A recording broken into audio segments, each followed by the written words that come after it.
It is through prayer, and particularly through beauty, that man slowly ascends to the inner joy and peace that he truly seeks. Beauty elevates the soul, which seeks to ascend towards the sublime, towards that which is infinitely beautiful, God. This desire is encoded within our nature. We are meant, in fact, to search for God.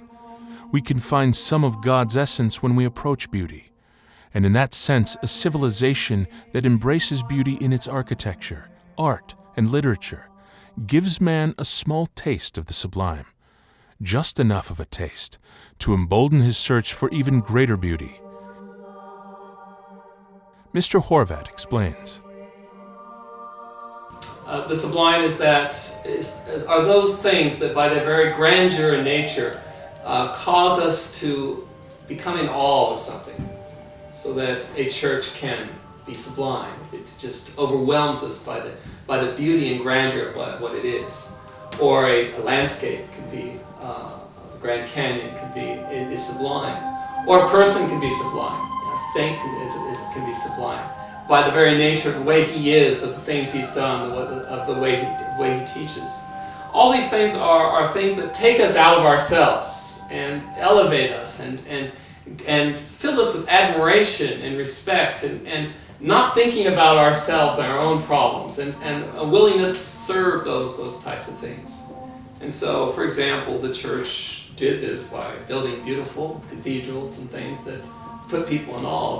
The liturgy very much has this in mind. It creates a ceremony of beauty in the worship of God so that it elevates the soul and puts the soul in a different perspective so they can see the awesome beauty of these things.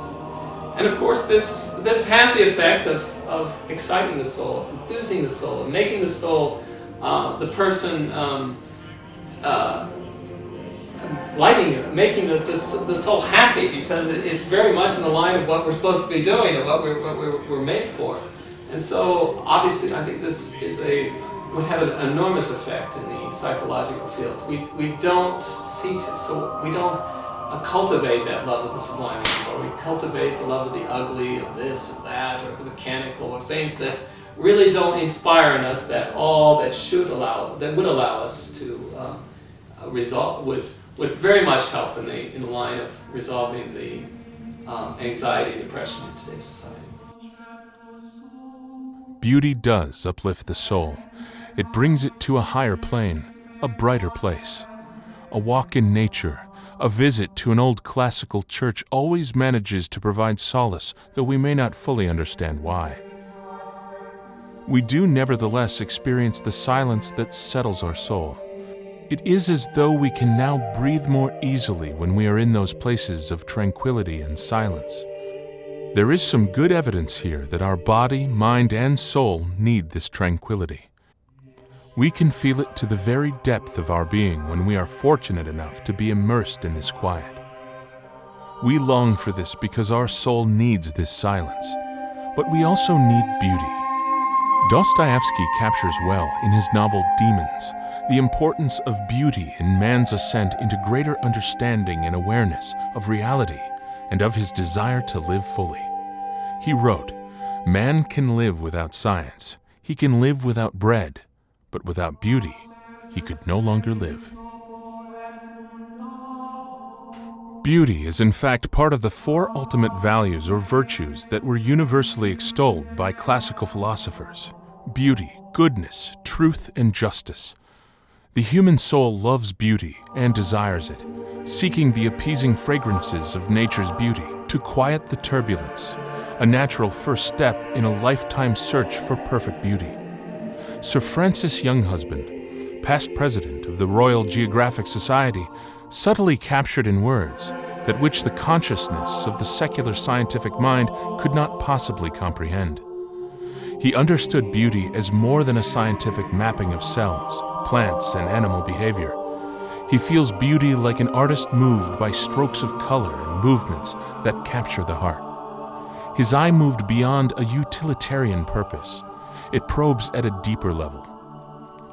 This beauty is mysterious as it touches the soul by its sheer complexity and simplicity. He writes, If he saw evidence of no higher expectation than in the workings of nature, his heart would certainly not cleave to her heart. And there, being estranged in coolness between his heart and hers, he would see no beauty in nature, and his pursuit of natural beauty might here end. Who has not been profoundly touched by a magnificent sunset on a lake in midsummer? Who has not been moved by the fiery explosion of autumn colors on the side of a mountain range? Many who are oppressed by heavy schedules and pressing deadlines will admit that beauty is breathtaking and calming. These virtues of beauty, goodness, truth, and justice, writes Ernest Becker, author of The Structure of Evil, are achieved through the bonds of community, from a common and shared dedication of purpose, and a search for achieving a greater spiritual good. However, the 17th century scientific revolution in concert with the 18th century Enlightenment conspired together to anchor man's belief to naturalism, or the belief that only scientific facts properly and accurately depict the physical world. In the end, conclude the philosophers and scientists of this period, there is no God, and so man is left empty-handed. A vacuum of sorts is created which only man can fill. Hence began the era that empowered man, which we still can witness today. But at what cost? Beauty has been hijacked by science, philosophy, architecture, and art. Science distilled the beauty of the flower down to the cell and the atom. This reductionist approach effectively removes the hand of the Creator from the created world, and it is thus that scientific inquiry ceases to ascend towards a greater understanding. Rather, it descends to a meaningless, existential embracing of facts that entraps man into hopelessness. Both architecture and art were complicit in extinguishing beauty. The fields imploded onto themselves, reflecting more of the stale and nauseating obsessions and psychosis of the authors, instead of serving to move man towards a greater ascendancy that went beyond himself. Kathleen Carr is a classical artist whose training in classical painting began in late 2003 at the Schuler School of Fine Art. She subsequently studied with Robert Liberace at the Art Students League of Virginia, beginning in 2004. As an artist, she wanted to capture the beauty of the old masters of the Renaissance. She is the founder and president of the Catholic Art Guild. I think there is a need for beauty, but sometimes I don't know that it's recognized. And then sadly, I think so often it's hijacked by a lot of this modernism, particularly for artists. You know, they're young and impressionable, and you get into an art history course and you're affirmed by not only your art history teachers, but your painting teachers and whoever, to make things that are innovative, or ugly or shocking or nihilistic or whatever it is, because that's the dictate of the philosophy that underpins things. It's a very confusing place for young artists, and it's difficult on them because it has all been done before, over and over and over again. You know, starting with Marcel Duchamp, who put the urinal up on a pedestal and said, you know, this is art, and he was mocking the artistic world, you know. So this was the first sort of ready-made conceptual art. You know, your eyes are not deceiving you. You know, most people can look at the Pietà and their breath is taken away. This is a beautiful thing and they know it. It's an objective thing that is outside of themselves. It's arguably like an amazing, incredible thing that was made, and it's beautiful. But you're then forced through this philosophy to start to reject this innate ability to say, yes, this is something that is beautiful, you know. And St. Thomas Aquinas talked about beauty. What is beauty? Well, it's claritas, it's integritas, it's debitas.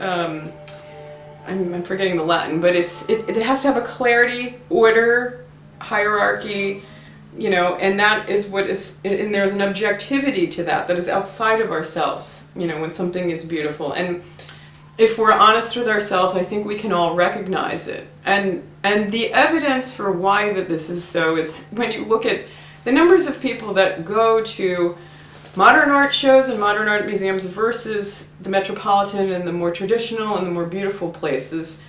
And also, when you look at neighborhoods and cities where the classical architecture is, this is where people want to live. They want to live around places that are built with humanist proportions, with beauty, natural materials, order, and that are made to be beautiful, And ironically, even the modern architects live in these homes. They don't live in the buildings in which they design. They live in the classical buildings, and their houses are filled with classical art. Jeff Koons is an example of this.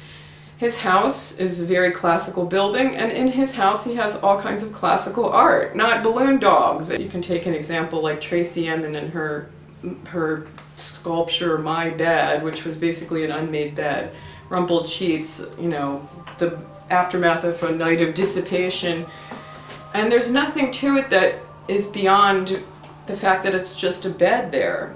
And it's certainly not something, if people want to spend their time doing that, that's just not the way I want to spend my time. I really would rather make something that is lifting the spirit and lifting people, and hopeful.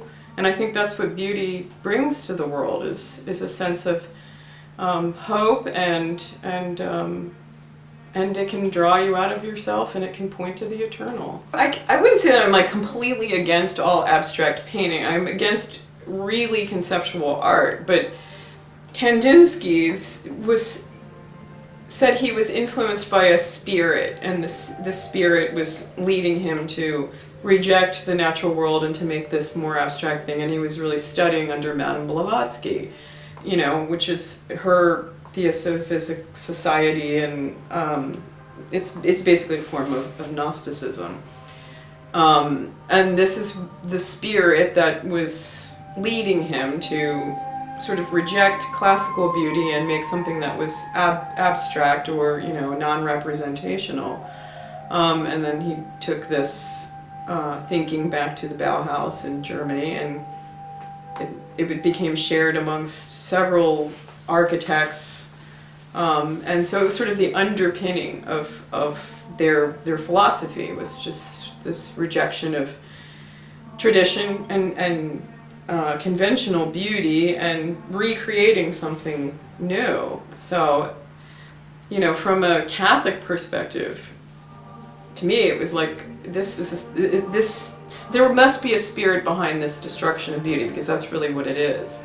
And if there's a spirit behind it, then I don't think it's a good one, The Catholic Church, gave us the most beautiful art in the Western world. People who aren't even religious go in and travel to see Notre Dame or Sainte-Chapelle or any of the various cathedrals and artwork that are all over Western Europe. What is it that inspired that? And it's beauty himself. It's God. It's Christ. Pope Benedict called it a wound. Beauty wounds you, and it's like you're forever changed. You see something that is outside of yourself, that is so beyond yourself, more perfected, more ordered, and you aspire to it. You're drawn to it, and it's drawing you out of just who you are in this, pedestrian world with your flaws and faults, and it's aspiring you to something that is more ordered.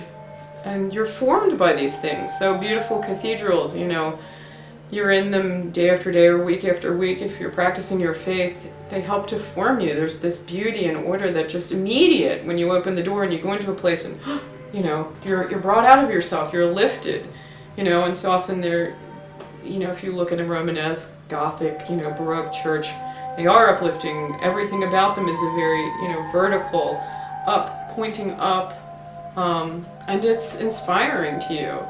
And I think you see this too even in cities, where there's the more classical architecture. It's beautiful to be there and be around it. And it's so lost in so many places because of this utilitarianism, that something is just made just to be used. And so beauty is now thought of as just sort of this extra thing, or maybe something for the rich. Well, in church architecture in particular, no, this is, the church really should be beautiful. Not only is it fitting to God and it points to God and His truth, But it's also for the poor. You know, rich people can live in a very beautiful house that's well appointed, but maybe not people that are even homeless. And where can they come in and be fed spiritually, but in a beautiful church? And this is what can be, you know, enriching to everybody, regardless of their socioeconomic means.